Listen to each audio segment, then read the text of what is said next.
What is going down, SDS? We just heard from Kyle Shanahan speaking to the media, giving us injury updates and kind of looking ahead towards this matchup against the Seattle Seahawks.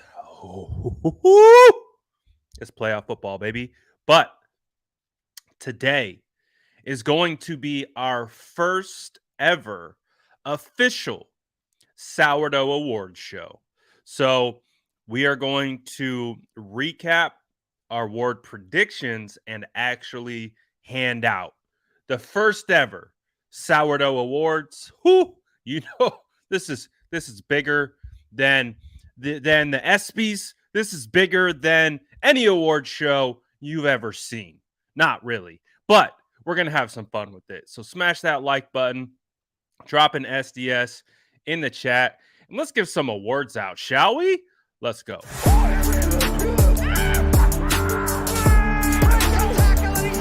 Smash that like button if you haven't already. Love to see it.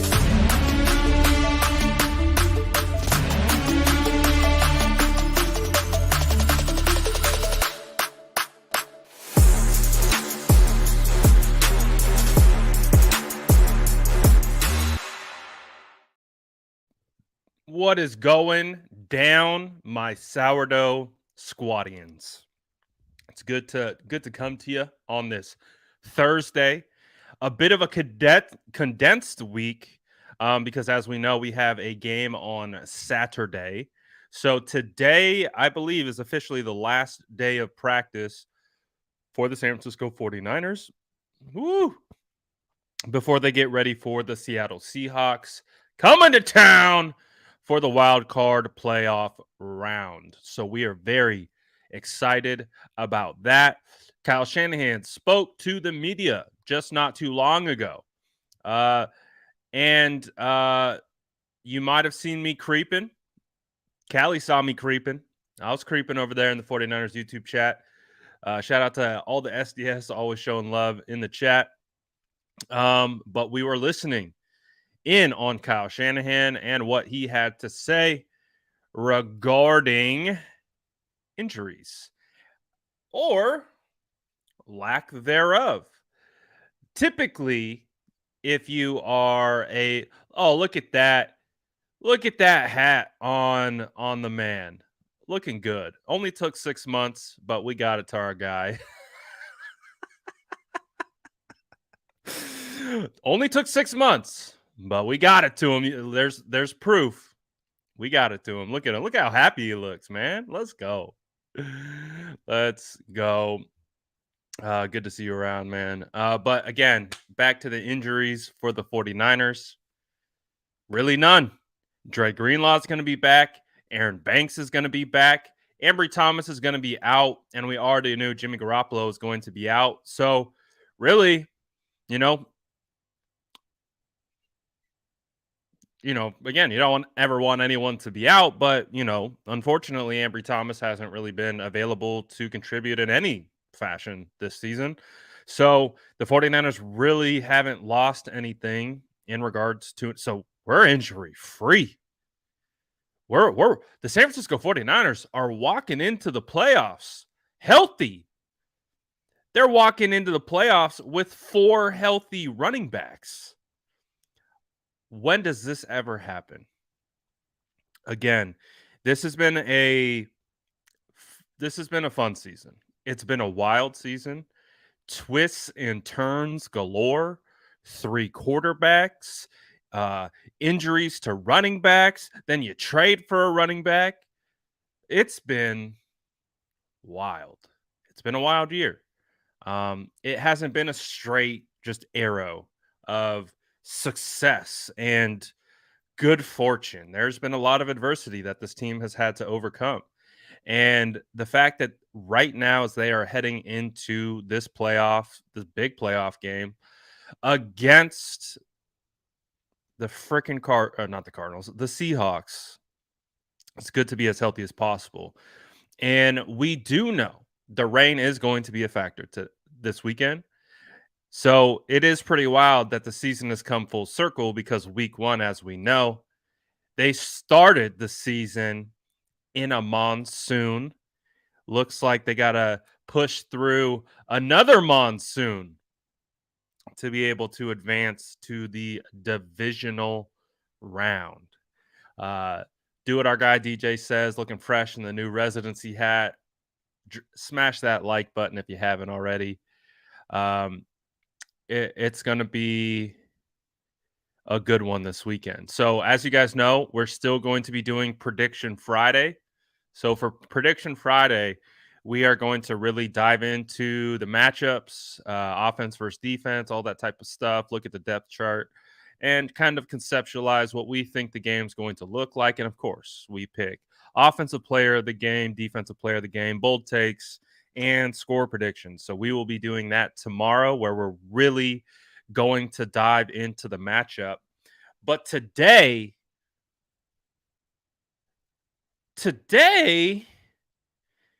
we're doing the first ever Sourdough Awards, the most prestigious awards that can be given out.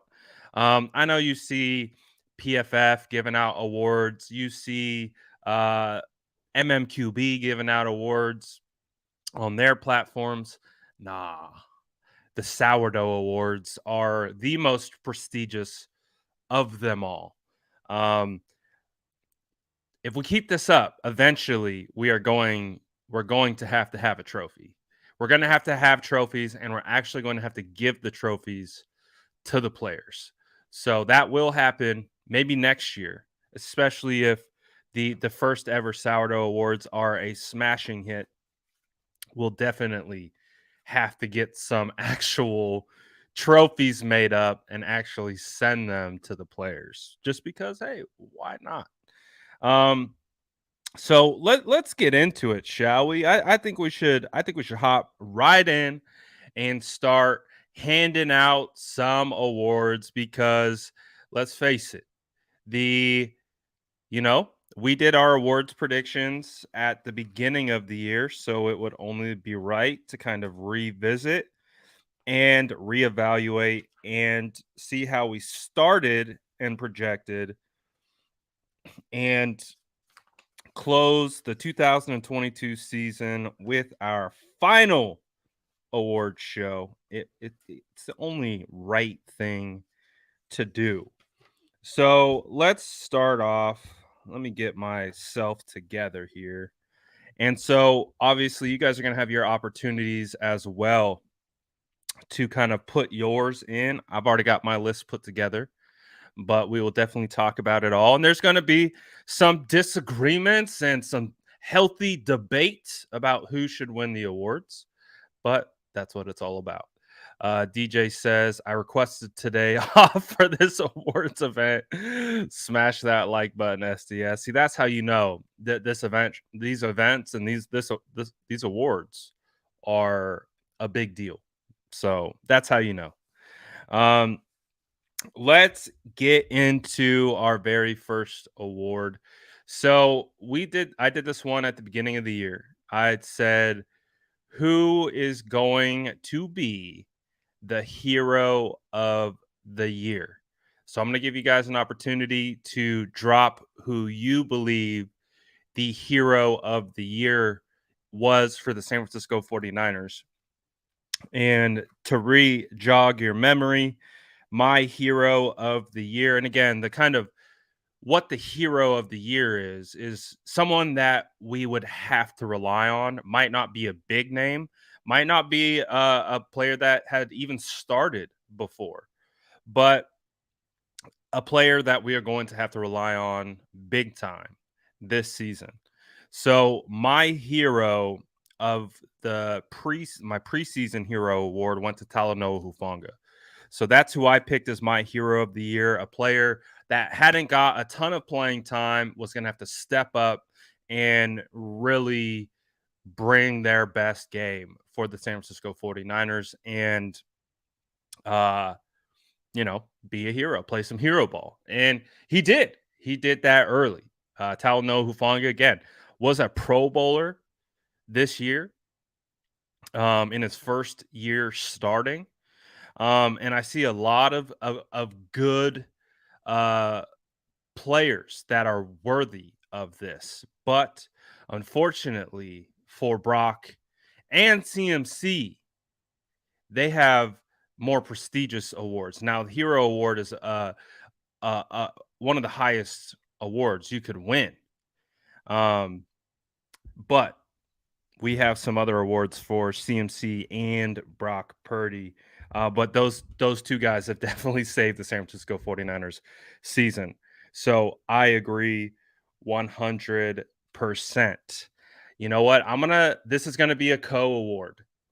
We're gonna have our first award be a co-award because I believe these two really stepped up huge for the San Francisco 49ers and played an immensely impactful role for the team. In a year that we really didn't know what was going on, Jimmy Ward went into this year hurt, and that he was out for the first 4 weeks. We really didn't know what was going to go on really with that safety position. Now, we had high hopes for Talanoa Hufanga, but we didn't know.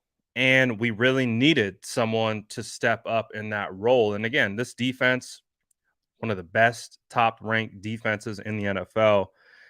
I'm going to have to give this as a co award because the combination of the both, they really did step up this year. Um, I'm giving the Hero of the Year award to Tashawn Gibson and Talanoa Hufanga for how they were able to hold it down on the back end. Talanoa Hufanga was third in tackles on the team. Tashawn Gibson had 5 interceptions and he added 61 tackles. He also threw in a tackle for loss over there. Those two guys, I think, really helped in a position that we didn't really know what was going to happen. Jimmy Ward being out, we were like, is it going to be Tarvarius Moore? Is it going to be George Odom? It was Tashawn Gibson who signed off the streets in preseason and came in and played some legitimate hero ball. So those are my heroes of this season. I think those two guys did a phenomenal job coming in and playing really, really good football. So let's move on to our next award. The next award is going to be for the Coach of the Year. Heading into this season, I had D'Amico Ryans as the Coach of the Year because I anticipated a similar type output that we got this year. The San Francisco 49ers defense was top ranked in almost every major statistical category. And they, of course, were able to outperform with guys like Tashawn Gibson, with guys like Talanoa Hufanga, with Eric Armstead being out, Javon Kinlaw being out, Kevin Gibbons being out, and the rotation that they had on the interior defensive line, with guys stepping up like O'Menahue and McGill, and the list goes on and on. So that's who I had for Coach of the Year at the beginning. And listen, D'Amico Ryans is going to be one of the best head coaches in the NFL as soon as he gets hired. And he did a phenomenal job. Justin makes a great point with Mosley being out, having to put Diamador Lenore in opposite of Charvarius Ward. D'Amico did a phenomenal job. But I am going to have to give Coach of the Year for the San Francisco 49ers to Kyle Shanahan.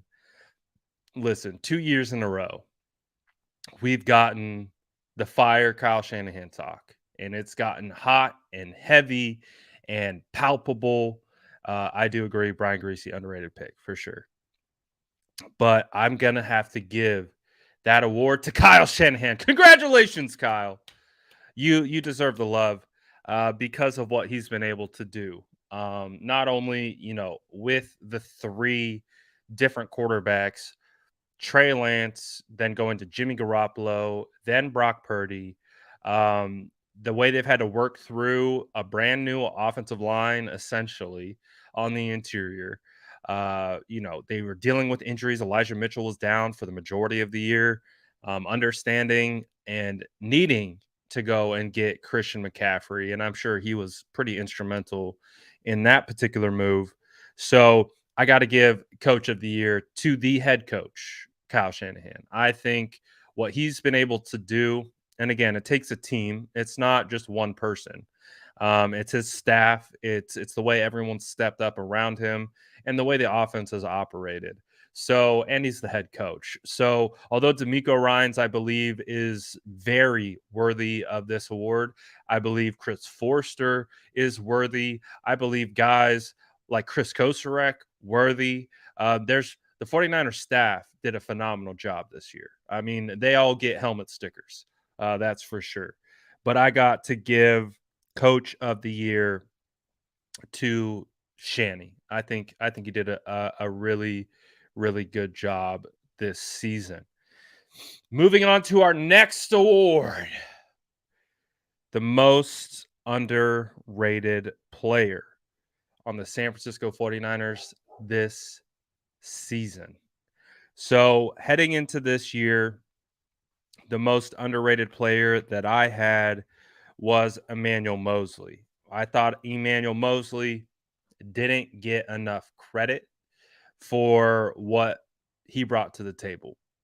And we were seeing Emmanuel Mosley's best season before he went down with an ACL against the Panthers week 5. So I do believe, you know, I don't know if he would have been able to win this award because by the time the season ended, Emmanuel Mosley would be rated. So I don't think he would have qualified for this if he was able to play for the entire year. But he's not the one who won this. I'm having to stick on the offensive side of the football for the most underrated player for the San Francisco 49ers. And not only are we going to go on the offensive side, we're going to stick with the most underrated position group in football, and that is the offensive line. And when we spent a lot of time talking about the offensive line. And of course, I'm a big offensive line guy, so I'm very worried about this position. I spent a lot of time watching it in training camp, trying to identify like what was going to go on with this, because we knew the 3 interior offensive linemen were new, and we didn't know what the outcome was going to be. And I had my doubts. I had my questions. I had my concerns about this particular player at the beginning of the year, considering the context of how he got to where he was. Uh, he was a journeyman who only had 3 starts heading into this year. He was in the middle of a competition where he was literally swapping reps almost every 3 plays he was out, and they were rotating. And I didn't know how this was going to work. But I really do believe Jake Brendel is deserving of being the most underrated player of the San Francisco 49ers. And again, he was voted as a Pro Bowl alternate by his peers, coaches, and players. Because let's face it, players weren't voting, fans weren't voting for Jake Brendel for Pro Bowl for the center. That was picked from his peers. So, and that's the type of year Jake Brendel has had. He has been solid. He hasn't been a world beater or nothing like that, but he has been solid. And when you need solid center play, Jake Brendel has given it to you. And he's only gotten better as the year has progressed. And he's really been a glue guy for that offensive line.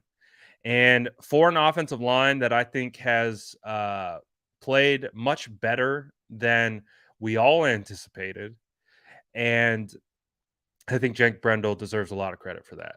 Jake Brendel has came in, he's 30. He's only got 3 starts heading into this year. I think he's done a fantastic job. And you could see when he's going up against some of the best defensive tackles in the NFL, wasn't overmatched. He was able to hold his ground. He was able to do what he needed to do. So we're giving the most underrated player of the San Francisco 49ers season to Jake Brendel. Woo! Congrats, Jake. I love it. Again, I had questions. I had concerns because I didn't know. And, you know, we've got 17 weeks of tape in the in the can. After watching it all, I think he's extremely deserving of being, and being the most underrated, meaning, he's not going to be that one that's talked about highly, but the impact is there.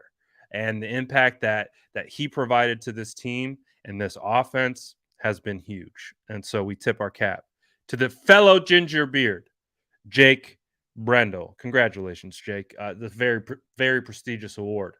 Very prestigious.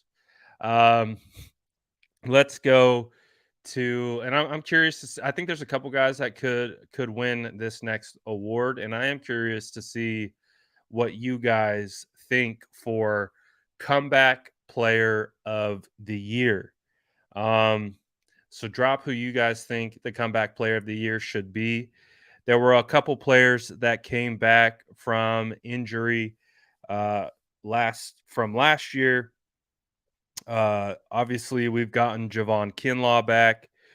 Uh, Jimmy Ward missed a portion of this season, was able to return. Eric Armstead missed a portion of this season. Um, but I would probably say, comeback player of the year is probably more in relations to what happened last year. Um, I see a lot of Mike McGlinchey was out. Uh, you know, we thought there's a potential that Mike McGlinchey was going to have to maybe even retire at one point after he suffered the injury. So there's a lot of really good options, but this one I think has a little bit extra juice to it because I think there are some really good candidates for this one. But the way Dre Greenlaw played this year, after missing almost the entire season, he got hurt in the Detroit game, and we got him back week 18 last year. So Dre Greenlaw effectively missed the entire season last year. And how Dre Greenlaw responded this year to he was 3 tackles away from leading the team in overall tackles. He missed 2 games this year, but he also had 2 forced fumbles. He had a touchdown. He had 6 pass deflections, 2 fumble recoveries, 3 tackles for loss. Drake Greenlaw was a menace. And I don't want to minimize just it being comeback player of the year. He like this is a high bar because Mike McGlinchey's played phenomenally, and I don't want to discredit that either. But that also speaks to Dre Greenlaw and the way he's bounced back. Again, there's questions, there was concerns. Aziz Al Shair really ascended last year, and Dre Greenlaw took his spot back. Not only took his spot back, but after this season, he will be talked about as one of the best linebackers in football. That's the type of year he had. He had a phenomenal season, and to be able to do that after really missing the entire year last year, and remember he came back into the playoffs and he was a little rusty. He got himself into some trouble a couple times. It just felt like he was so juiced to be back. Like you're just like, yeah, it's some questions, but Dre Greenlaw this season, I think, and again, Mike McGlinchey's had a phenomenal year. Um, but I do think Dre Greenlaw, what he's been able to do this season to be able to come back from effectively missing the entire year last year and to put up the type of season he's had this year has been fantastic. So I got to give it to Dre Greenlaw. He's been insane. Been absolutely unstoppable. So I definitely gonna have to give this one to him. Um, and I do think he is very deserving of that. I'm gonna go. I gotta make an update. So let's do this. I think we're all gonna probably agree on this one, but we are going to do defensive rookie of the year. And I want you guys to drop it in the chat who you think the defensive rookie of the year should be. I think we'll pretty much come out with the same conclusion to this one, but I do want to get your thoughts on this. So drop who you think the defensive rookie of the year should be this season. And okay. I think we're all kind of in the same boat with this one. So congratulations to rookie defensive end Drake Jackson. Is going to be our defensive rookie of the year. I picked Samuel Womack to be defensive rookie of the year because of the honestly phenomenal preseason, phenomenal training camp. Samuel Womack really looked like he was going to play a lot of snaps this year, especially with how involved he was early. But I think because Tashawn Gibson stepped in and then you had Jimmy Ward move into the slot, you really didn't see a whole lot of Samuel Womack outside of special teams. I think Samuel Womack clearly is going to be a guy. I think he's going to be someone that we'll be able to rely on, and he's been fantastic on special teams. And again, just speaks to he's a player. He's going to be a player for the 49ers. Just didn't happen this year. Wouldn't be surprised if we see a whole lot of Samuel Womack next year. But I had to give it to Drake Jackson. Drake Jackson has stepped up big, big time in big moments. He came away with 3 sacks and he didn't play a whole lot. Like he played in 15 games, but he really didn't play that many snaps overall. He was definitely a rotational edge. They had him on the inside, they had him on the outside. He was definitely a specialty player and a specialty role, but he still came away with 3 sacks. He had that interception against the Raiders and he was able to get after the quarterback a good amount when he got the opportunities to. He had 6 quarterback hits this year, which is pretty damn good considering the amount of times that he was playing.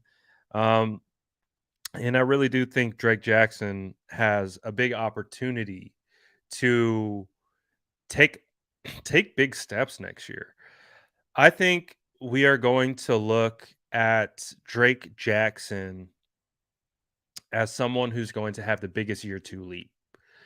Like, I think his body's gonna change. I think his technical his technique is only going to advance and to put him into even better situation to be successful.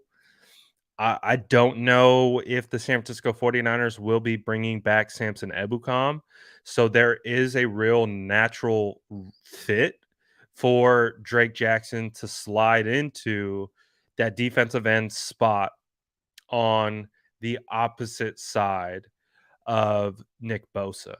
And if you're looking at a defensive line that has Eric Armstead, potentially Javon Kinlaw on the interior, Nick Bosa on one side, and Drake Jackson on the other, I think Drake Jackson has an opportunity to have like he had 3 sacks this year. We could be talking about like a 10 sack season from Drake Jackson next year. I do think he's going to get more opportunity to play.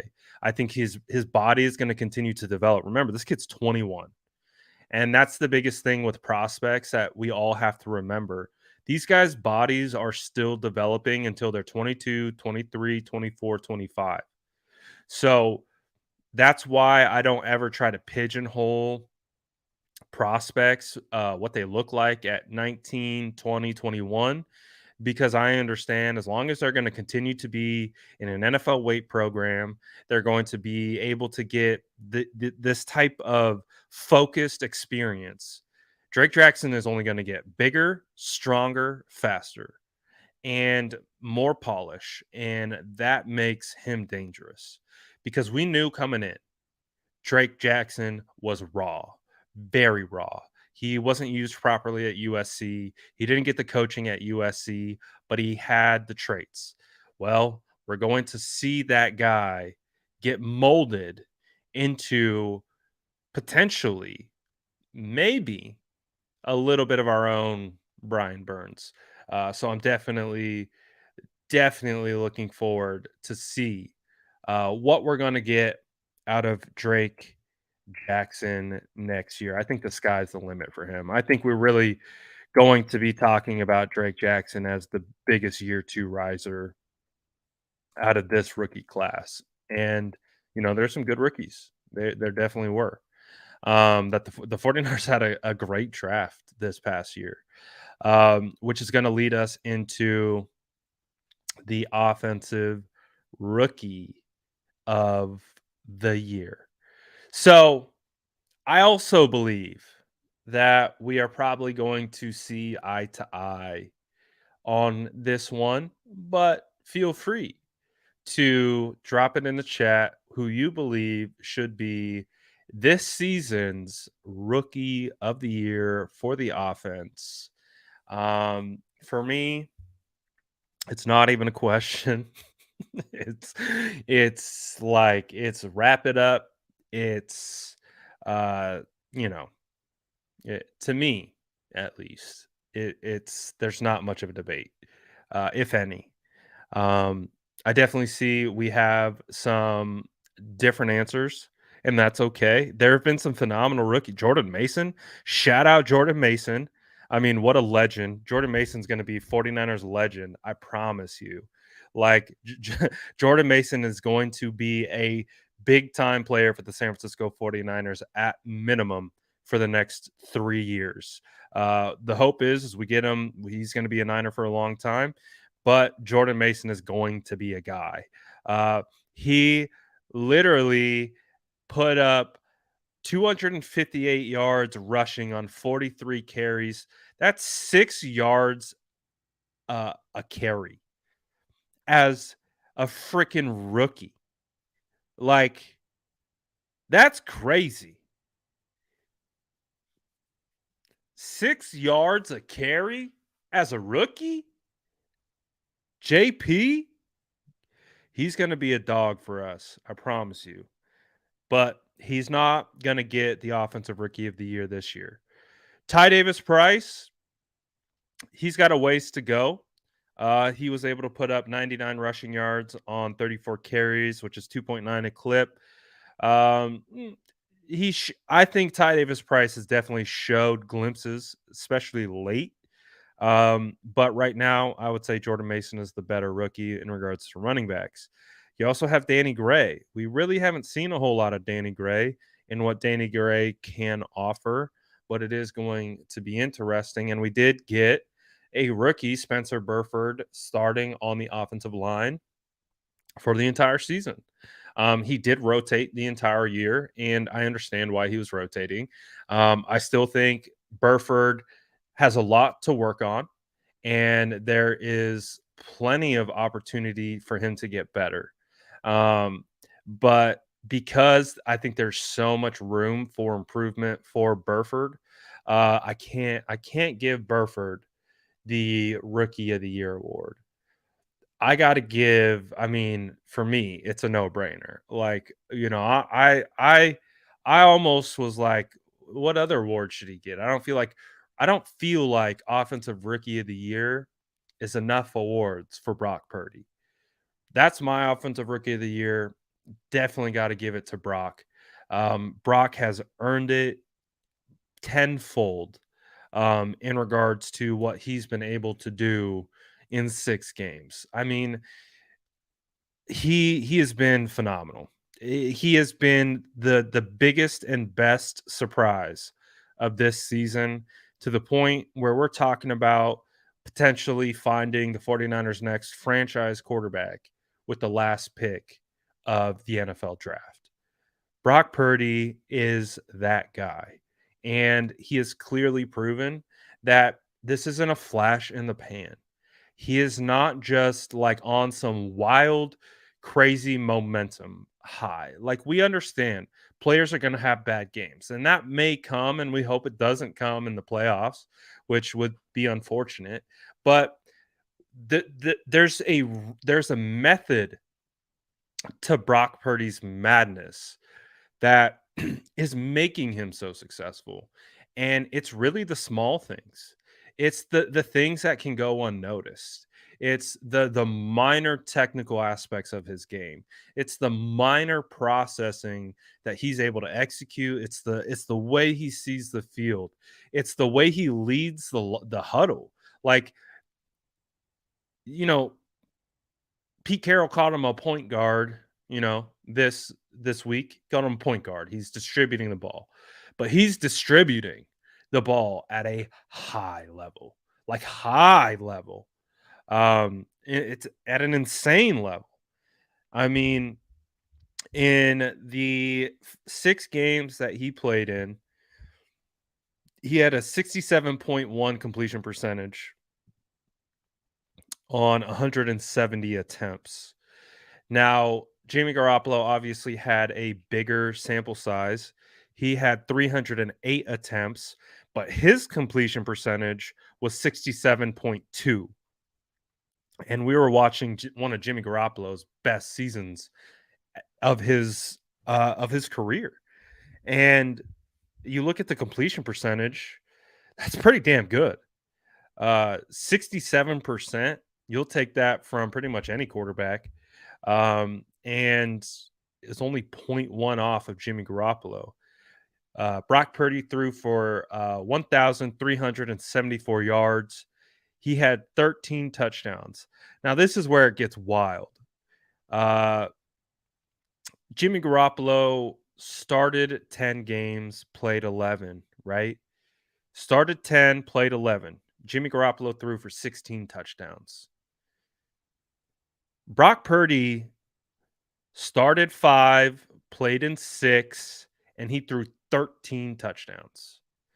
So effectively, we'll just call it in 5 less games, Brock Purdy was 3 touchdowns away from matching Jimmy Garoppolo's touchdown production on the year. That's pretty impressive for a rookie to come in and do that. That's crazy. Both quarterbacks on the year had 4 interceptions. Really, the interceptions that he has had haven't been ultra egregious or anything like that. So I really do think Brock Purdy is just playing at a crazy, crazy level, all things considered. And he also added a rushing touchdown. So Brock also used his legs to get that rushing touchdown against the Tom Brady led Buccaneers. So Brock Purdy is my offensive rookie of the year.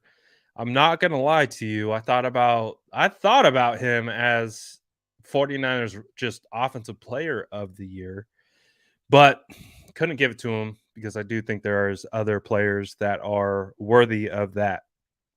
So that's who I gave the offensive rookie of the year award. And again, I do think it is very, for me, an easy call to give him that. I don't think there's been any other. I think he's deserving of rookie of the year in the entire NFL. And I know the argument is he hasn't played enough games, but I don't care, man. You look at what Brock has done in those 5-6 games and the way he's doing it, impeccable. Impeccable. It's been insane. So that's how good Brock Purdy's been this year. I think he's been fantastic. All right, let's go to our next award. The Sourdough Awards are off and running. let's do this. So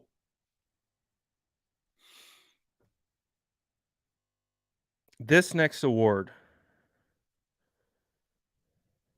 I know who we're all going to say. I know who we're all going to say for defensive player of the year. I know who we're going to say,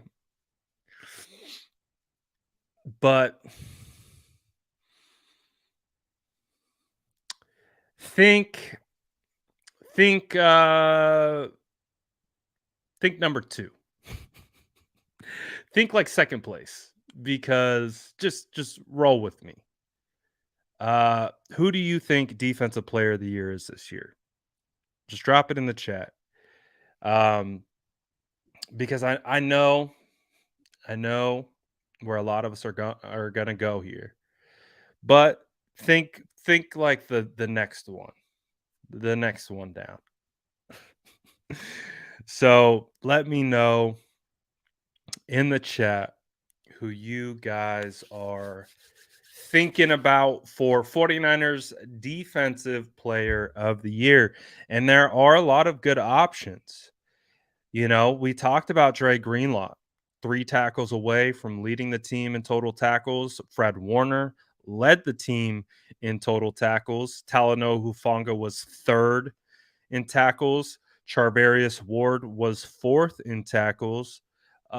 Bit of a surprise. Diamador Lenore was fifth in tackles. But you also had big years out of Tashawn Gibson, Jimmy Ward, of course, Nick Bosa.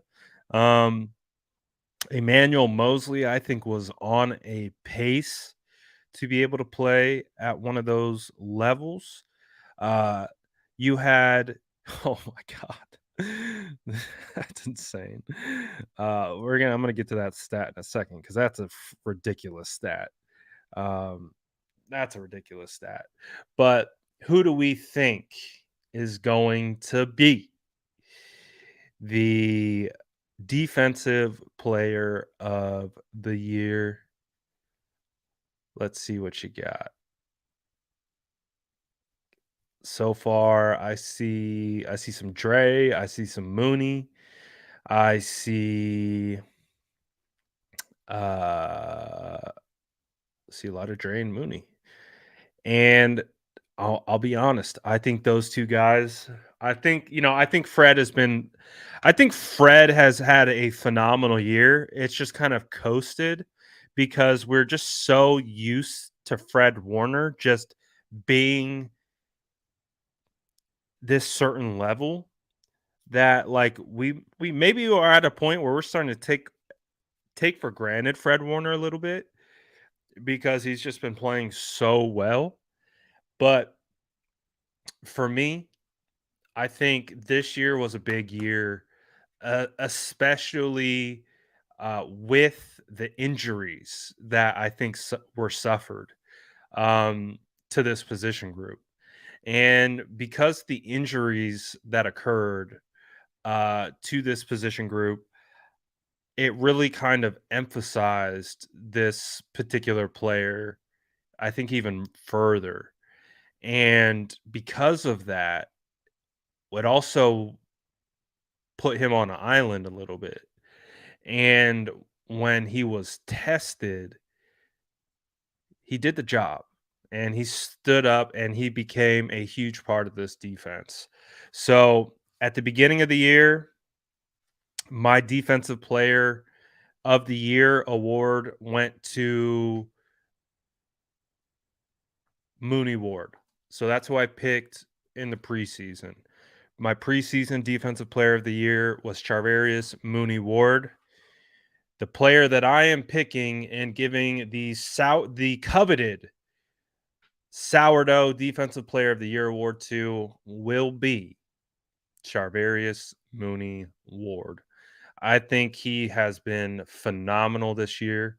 What Ward has done out on the outside, being able to be that force that we can rely on week in and week out with all the injuries, with the shuffling that was going on, I think Charvarius Ward is 100% deserving of being the defensive player of the year in his first season with the San Francisco 49ers. He didn't miss a game. He was always out there. He had 11 pass deflections. He had one forced fumble. He had a fumble recovery. Um, and again, he was fourth in, he led the team. He was fourth in tackles for the San Francisco 49ers. So again, an underrated aspect of his game was run support. Like, he's not going to get big time accolades for run support, but Ward is a physical, physical corner that not only can lock you up in coverage, but he will be there in the run game. And I really think that's, for me, what pushed it over the edge was his ability to provide run support. And I'm big on that. Like, I want my cornerbacks to be able to tackle. There's a reason why, CJ Henderson coming out of Florida, I hated him as a prospect because he was the most scared tackler I've ever seen. The worst effort when it can. I don't like those types of players. Okay, you're a good athlete, you got good hips, you can move in coverage. That's great. But I need my cornerbacks to get their nose dirty. I need them to be able to come up in run support and drop their shoulder into a running back, into a tight end, into a wide receiver. Charvarius Ward does that, and he does that without hesitation. So that's who my defensive player of the year award is going to go to. And don't think we're missing anyone. They're going to get their justice. I promise you. DJ says 15 likes away from 100. Get that thing. Run those likes up. And also, of course, Tre'Davious Ward added an interception as well, and he had 3 tackles for loss. For comparison sake, Dre Greenlaw had 3 tackles for loss. Fred Warner had 3 tackles for loss. These are 2 linebackers that play around the line of scrimmage. Charvarius Ward had the same amount of tackle for losses as these guys. Alberto says that corner spot would be the weakest if not for Ward. I agree 100%. 100%. So this next award, I think there will be some healthy debate. I think we'll have some healthy debate on this next one. And I am curious to see what you guys think about this. I'm curious to see what the Sourdough Squad believes the 49ers offensive player of the year is going to be for the 2022 season, because I think there's actually there's a lot. The 49ers are blessed with a ton of talent. So I am curious to see what you guys think about this. The chat is early Greg, early Kittle in the chat. We got some CMC, we got Brock, we got Ayuk. See, we're even. See, like that. This is exactly what I was anticipating. Got a lot of Ayuk, a lot of CMC, a lot of Kittle. Got some Brock in there. Oh, we got a McGlinchey. Let's go. We got a McGlinchey vote for Offensive Player of the Year. Shoot, I'll take that any day of the week. Let's go. Shout out the squad. We got a McGlinchey vote for Offensive Player of the Year. Who would have thought, huh? Beginning of the year, who would have thought? So as you can see, a lot of quality choice. We got Trent Williams. We got Trent Williams, love. Let's go. So the 49ers offense is stacked. Christian McCaffrey, he had 746 rushing yards. And then he added 464 yards through the air in regards to receptions. He had 10 total touchdowns. You also had, Elijah Mitchell come on late. He did a pretty good job. Deebo Samuel definitely had a bit of a down year. So, he only had 56 receptions for 632 yards, 2 touchdowns. He did add 3 rushing touchdowns on the ground, but definitely I think we'll be looking for a rebound. As long as Debo Samuel does what Debo Samuel does in the playoffs, I could care less about what he did in the regular season. Of course, we've talked about Brock Purdy and what he brought to the table.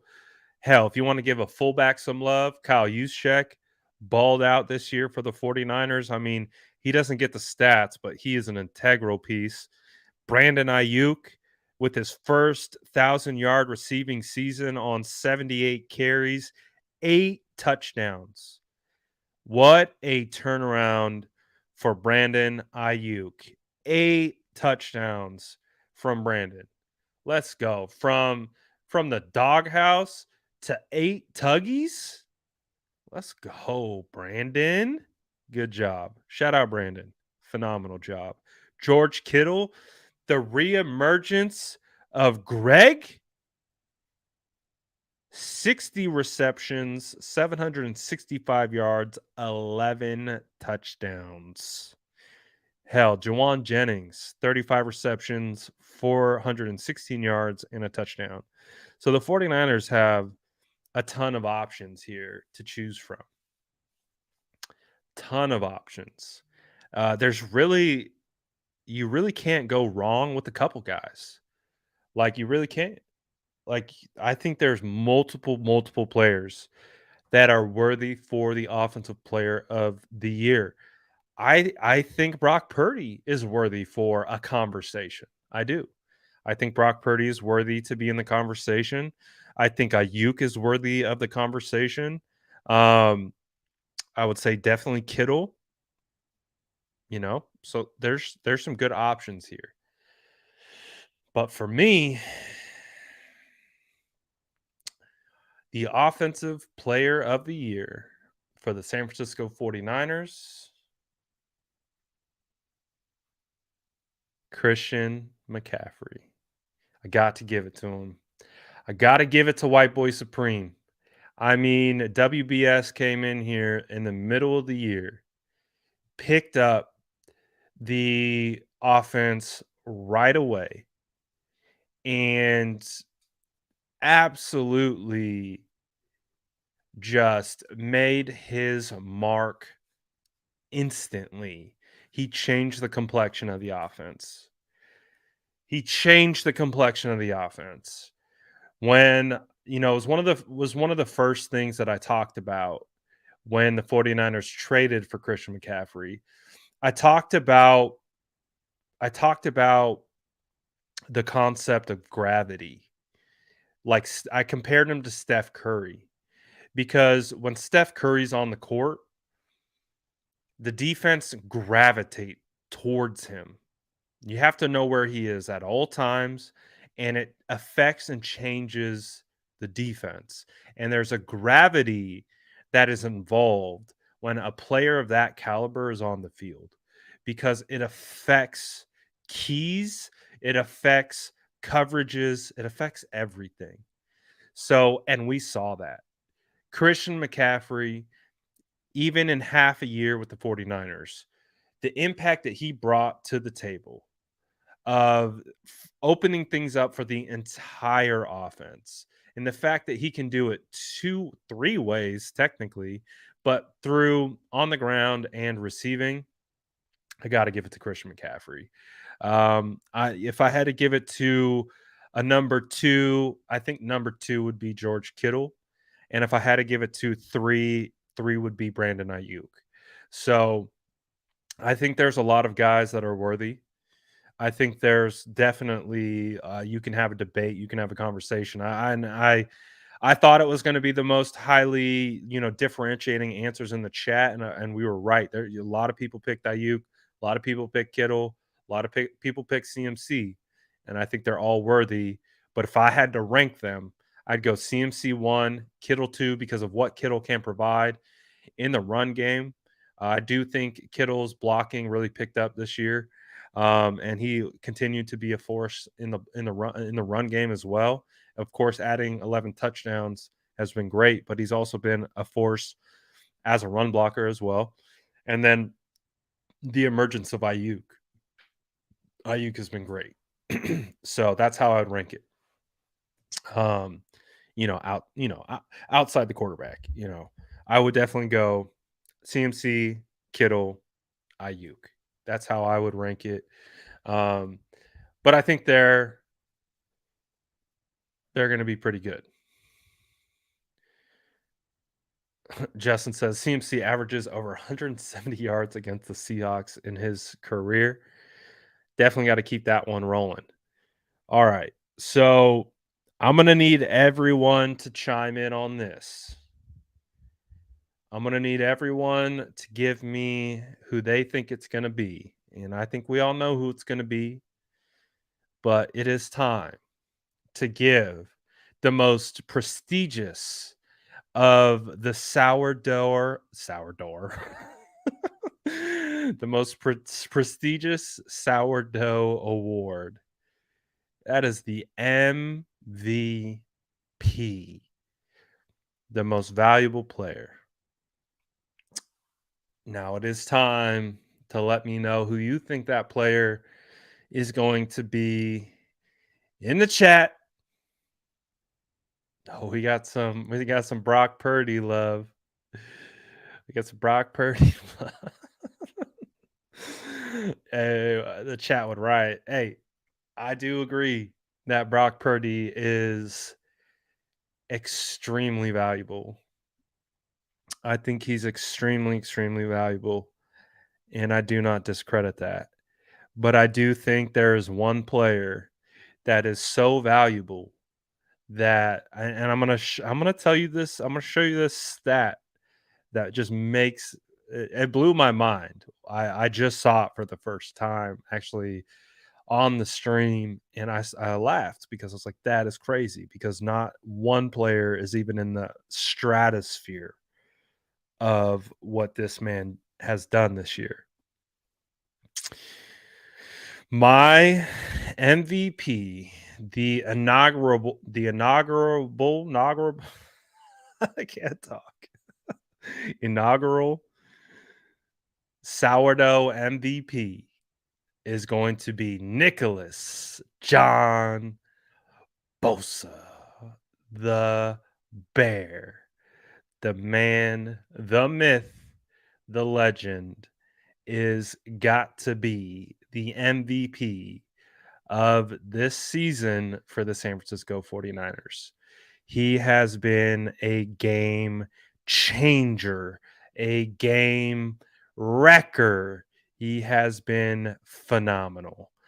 Nick Bosa, if he is not the defensive player of the year, we riot. All right? Like we riot. We go crazy.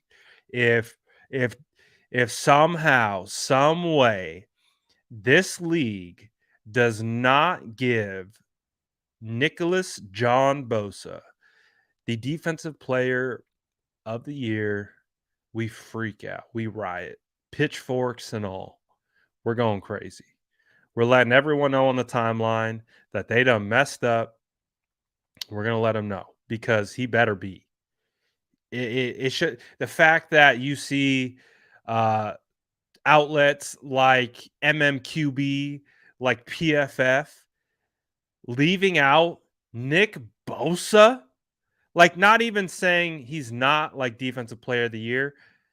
They're saying like he's third best. Like unbelievable. The amount of games, you know how many times Nick Bosa has showed up on third downs to stop opposing offenses from trying to win the game? Like he just shows up. Like when you need him most, Nick Bosa shows up. He had 18 and a half sacks. He had 19 and a half. One sack got called away from a penalty that wasn't on him, and he was used sparingly down the stretch, and he missed one game. So if Nick Bosa played nonstop 17 games and wasn't taken out, and he would have damn near broke the sack record for the NFL. That's the type of year he was having. Phenomenal, phenomenal season. He added 19 tackle for losses. 19. The next most on the San Francisco 49ers was 7. I believe he led the league in tackle for losses. This stat is insane. Nick Bosa had 48 quarterback hits. One more time. 48 quarterback hits. The person on the 49ers that came in second was Charles Omenihu with 16. Omenihu had 16 quarterback hits. Nick Bosa had 48. This man was in and around the quarterback, play in, play out. If it didn't translate to sacks, it translated to pressure. This dude was everywhere. So to me, and this is who uh my MVP heading into this season was Nick Bosa, and we head out of this season uh with Nick Bosa. And do we all agree? Do we feel comfortable with Nick Bosa being this season's MVP for the San Francisco 49ers? I think we do. I think we do. But feel free to let me know in the chat if you agree or disagree. But I do think he is definitely worthy. Um so yeah, looks like we're all on the same page. We are on the same page. I agree. So absolutely fantastic job. So we got one more award, and this one is it's definitely a new award. It doesn't exist anywhere else. It is the SDS award. It is the Sourdough Squad award. So as you guys know, the Sourdough Squad, we're a special community. And I thank all of you for being a part of this community and the vibes and the energy that we try to bring. We try to be positive. We try to be optimistic. We try to bring you know, levity, reality, and those types of things to the conversation. So one of our slogans for the SDS is like yeast, we rise. And I think that is really emblematic of this kind of award. Like, you know, rising through adversity, being able to push through and above like hard times, hardship, adversity, just being able to continue to rise regardless of the circumstances. So that's what this award represents. It's not like any other award. It's very specific to, you know, the SDS and what we stand for, and who is most deserving of being that player that rose above expectation, that rose above adversity, and all those different types of things. So I like this award. I really do. It's an underdog award. It's for the guy that everyone counted out. It's for the guy that no one expected anything from. So for me, the first ever winner of the SDS award is going to go to none other than Mike McGlinchey. I think this is the perfect winner of this first award and everything that it represents. Mike McGlinchey did not know if he was going to be able to play football ever again. He almost snapped his tendon clean off in his leg. We thought he might potentially retire. The the ability to one not only fight through the mental anguish of returning from a extremely difficult injury, but the mental toll that this fan base has taken on him and how vocal he's been about it, how open he's been about it, how he's discussed the mental struggles that he's had to endure. And he never laid down, he never gave up, he persevered, and he kept fighting. No matter if it was giving up a sack against a rookie week one and the entire 49ers community roasted him because he didn't help Trey Lance up or whatever it may be.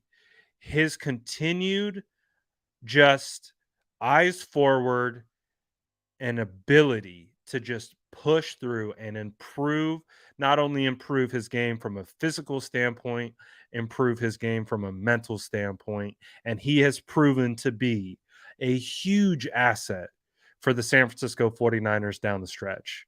When we're about to head into the playoffs, we need Mike. We need Mike playing at this level that he is playing at. And he is playing at an extremely high level right now and has been for the last 2 months.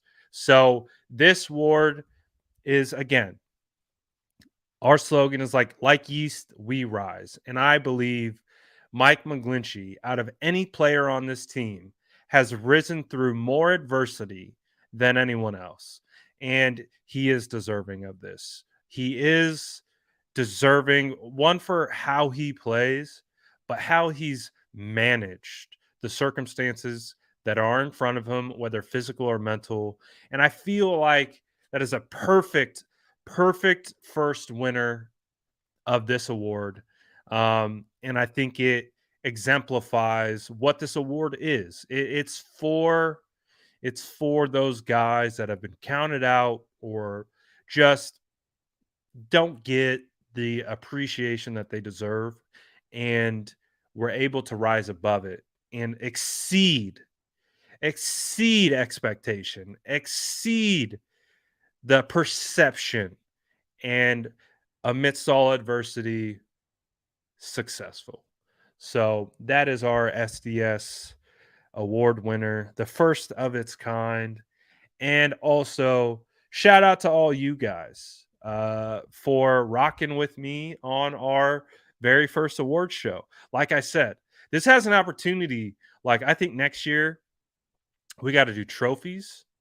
We got to do trophies with the sourdough bread on top.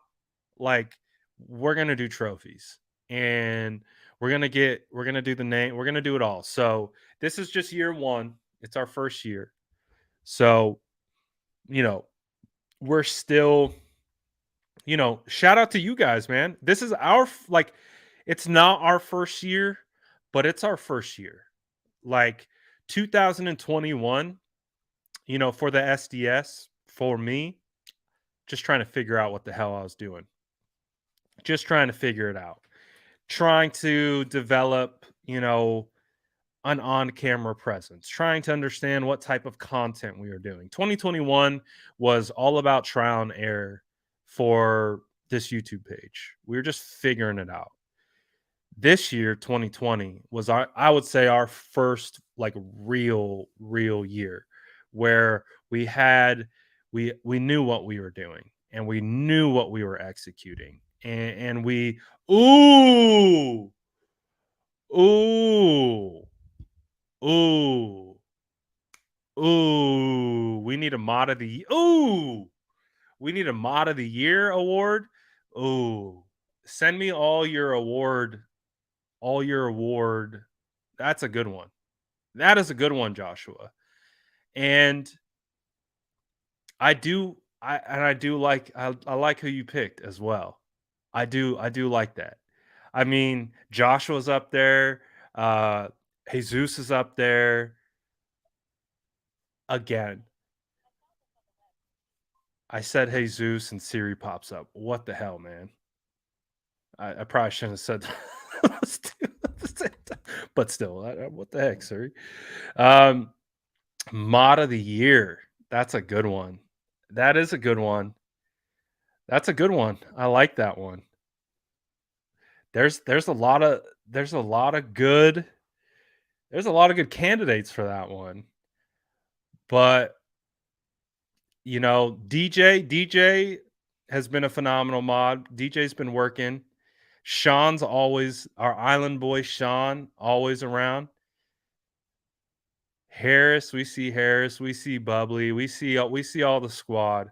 I don't know. I kind of like Jason. I think that might be the one. There's a lot of deserving mod, dude. We got the best mod squad in the land. Like everyone's deserving.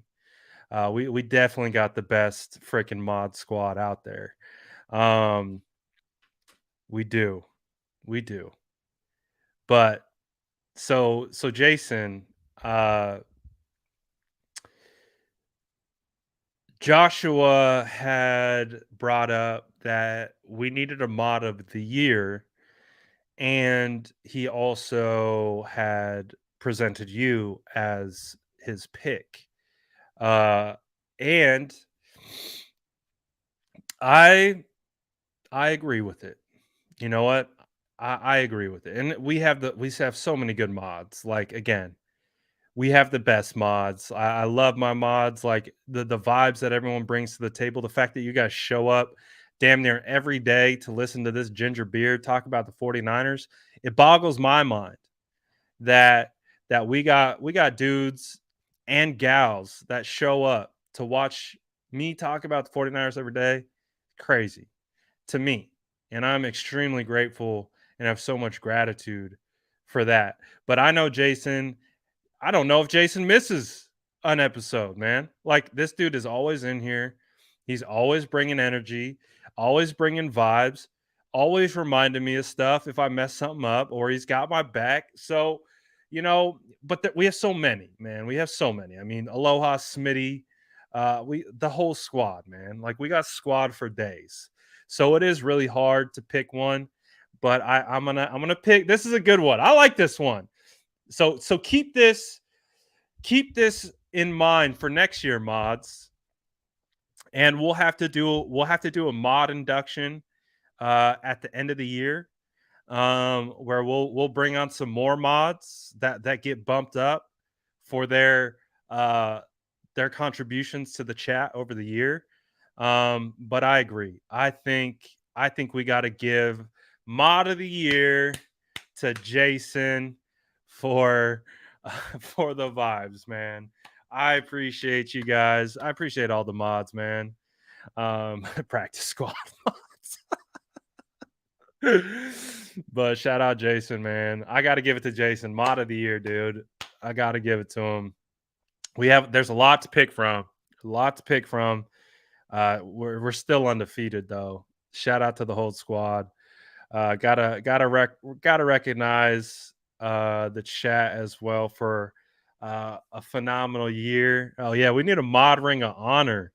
That's a good one. That's a good one. But again, shout out all the mods. Honorary SD. Oh yeah, Don Burr is definitely honorary SDS. He's damn near just SDS, even though he is Lions. But again, shout out to all you guys. Shout out to everyone vibing with the SDS. It's been a fun ass year, but we're not done, right? We aren't done yet. We have business to take care of against the Seattle Seahawks. So make sure you guys are ready to go tomorrow for Prediction Friday, where we throw all our outlandish takes and see how we can take care of business against the freaking Seahawks. Man, I hate the Seahawks. You see the Seahawks post? Did you see the Seahawks posting the Sherman Crabtree play? on their main accounts. That pissed me off. Like I get it. I get it. But at the same time, that pissed me off. Like, I don't want to see that shit. Like, do not show me that play ever again. Like, do not show me the freaking I have so much PTSD from that play. So it just made me angry. And um so it just reminded me how much disdain I have for Seattle, and why I have so much disdain for Seattle.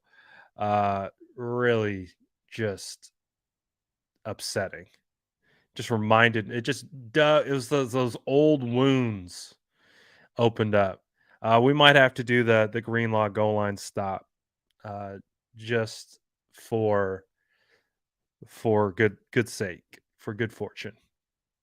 But yeah, man, that play, oh god, that one hurt. That one hurt so bad. I mean, losing the Super Bowl on a fade to Crabtree, losing the NFC Championship on a fade to Crabtree.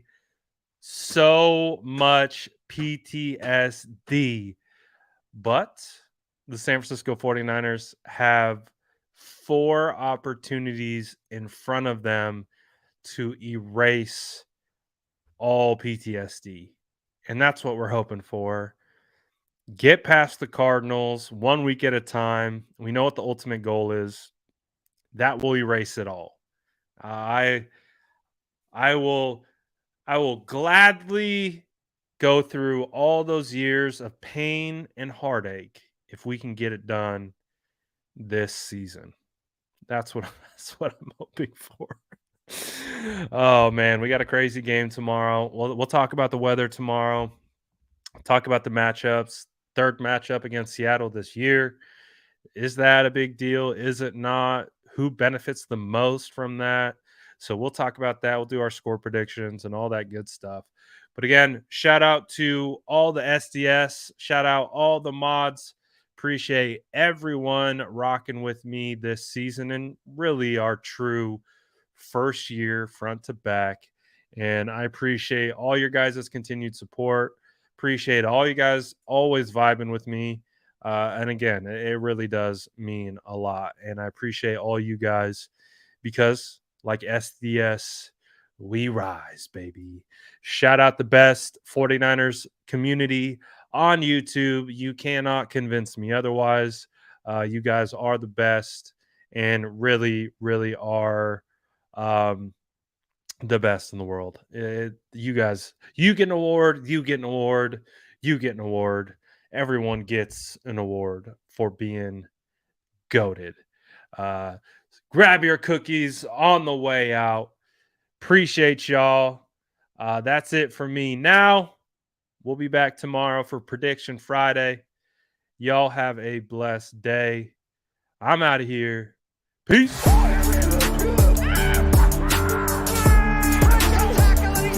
Smash that like button if you haven't already. Love to see it.